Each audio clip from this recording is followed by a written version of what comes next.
So after a 4 or 5 month break from trail running, I finally made it back out with my dog for some much needed time in the hills. But as I was out there, I realized I definitely wasn't in trail shape, and I almost felt like I was beginning all over again. But then I remembered 3 giant tips that I want to share with you that made my trail run super fun. Hey, what's up? I'm Eric, and thanks for tuning into my endurance life. As you know, I'm sharing 3 giant tips for beginner trail runners. So whether you're like me, who took a break and are getting back into trail running, or you're starting brand new and just want to experience how cool trail running really is, I believe these 3 tips will make every trail run super fun. But before we get into that, I'm actually encouraging you to pause the video, visit my website, and download the free resource I got there called the Pillars of Endurance. Along with that, it's going to come with a half marathon training guide, so you can run a half marathon without walking the steps and get a new PR, a triathlon training guide if you're into that, and I just think you're going to be blown away by all the cool stuff there. So pause the video, download those free resources, and then come back and watch the 3 giant tips for beginner trail running. So now into the tips. The giant tip number 3 is run for time, not distance. And so what I mean by that is if you're coming right off the road, if you're a road runner, if you're a half marathon runner, if you've done a 5K and now the trails are intriguing to you, because why wouldn't you want a trail run? When you go for a road run, you go for distance. Like, okay, my schedule says I got a 2-mile run today, I got a 3-mile run today, I got a 6-mile run today, I got a 10-mile run today. And then so that's what you base it on. And you go out for your 10 miles, you keep track of your pace, whatever your training program calls for, or whatever your routine run is, and then you go do your mileage, and that's what you keep track of. But trail running is way different. I mean, unless you're used to running on hills, if you live with a ton of hills, but even the hills and trails are way different than running on the street.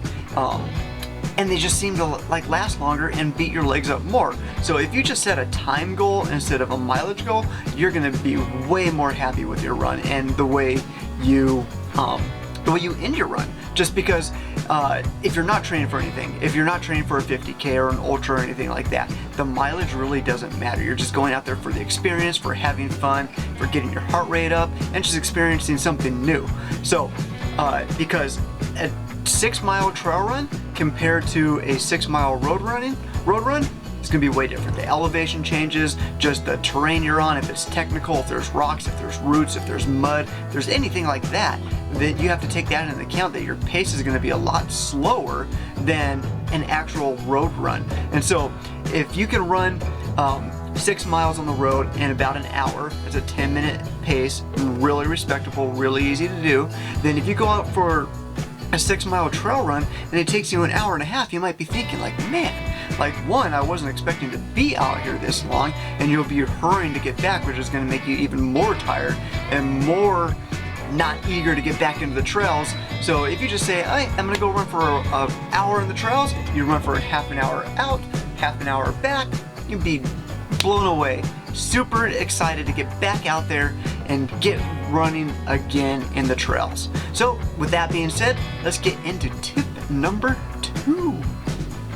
Hills, love them or hate them, it's part of trail running. And I believe the more time you spend on the trails, the more you are going to be looking forward to running hills. The accomplishment you feel when you get to the top, and just the fun it is to run down a hill, especially on single track, winding and zigzagging and jumping and leaping and everything that comes along with running a hill and trail running. So pay attention, because I'm gonna unveil, this isn't just one big giant tip. This is actually a lot of small tips within a tip that make it giant. So pay attention, I'll explain each little tip as we go further into how you attack hills as a beginner trail runner.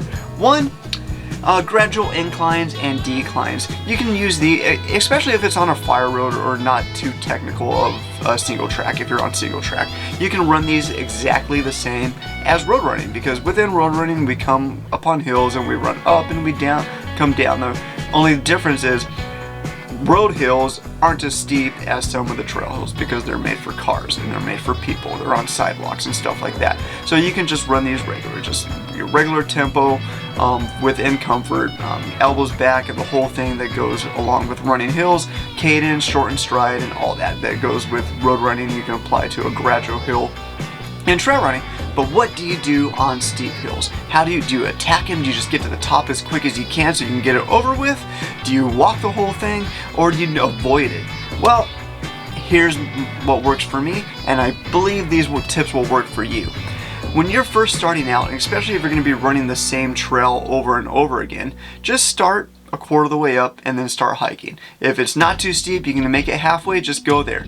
You don't want to put excess burn on your legs or get your heart pounding so fast that it feels like it's going to leap out of your chest, because that's no fun. And then it takes you a couple minutes after, or you have to stop, and you don't want to do that because, you know, we're endurance athletes. We want to push ourselves. We want to make it to the top without stopping. So run halfway up, a quarter of the way up, whatever it is, and then start hiking, and then just keep your breathing under control when it gets too tough.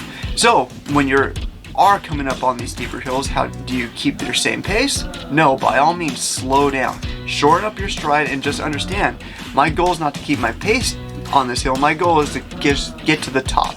And that's the cool thing about trail running too, is pace really doesn't matter. So don't worry about, you know, keeping your 8-minute pace as you're coming up to this hill, and then just get your elbows back, shorten up your stride, grind up to where you feel like it's too much of an effort, and then just hike to the top and feel good and enjoy the downhill. Okay, so now that we're at the top, how do we run down this hill that's steep? Okay, and so this is important because running down, your stride can get super long, super fast, and then before long, or not before long, really quickly, you can get out of control. And then also on this, you're going to be encountering rocks and ruts and roots and rain ruts if it's been rainy. And water follows the path of least resistance, and your body also follows the path of least resistance when you're going down.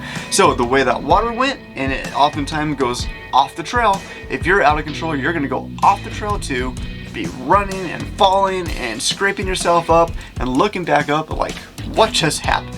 And you can get injured, and we don't want to get injured. So how do you attack a steep downhill? Slow down before you get into it. Look to the bottom, scan it, pick a line, and keep your stride super short. Your cadence has got to be super fast. You want your feet hitting the ground lots of times. The more time your feet interacts with the ground, the more time you have to react, move, get over a rock, get over a root, avoid a rut so you don't twist your ankle.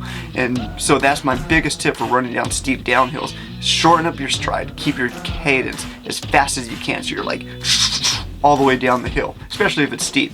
And then also look for ways out if you do get out of control for some reason. If there's a little bank that you can slow down on, use that to slow down, and just have fun.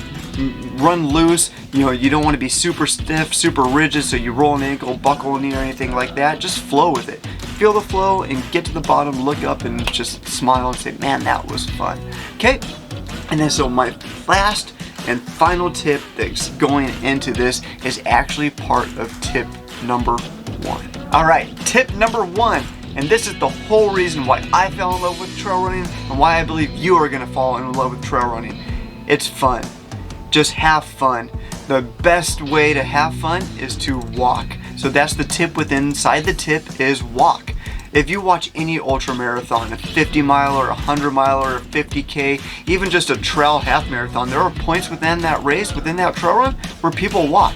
There's no way you can go for 100 miles or 50 miles or just out on some of these hills and not walk or hike or climb something or jump off of something. Trail running is about having fun. So tip number 1 is just have fun. It's okay to walk.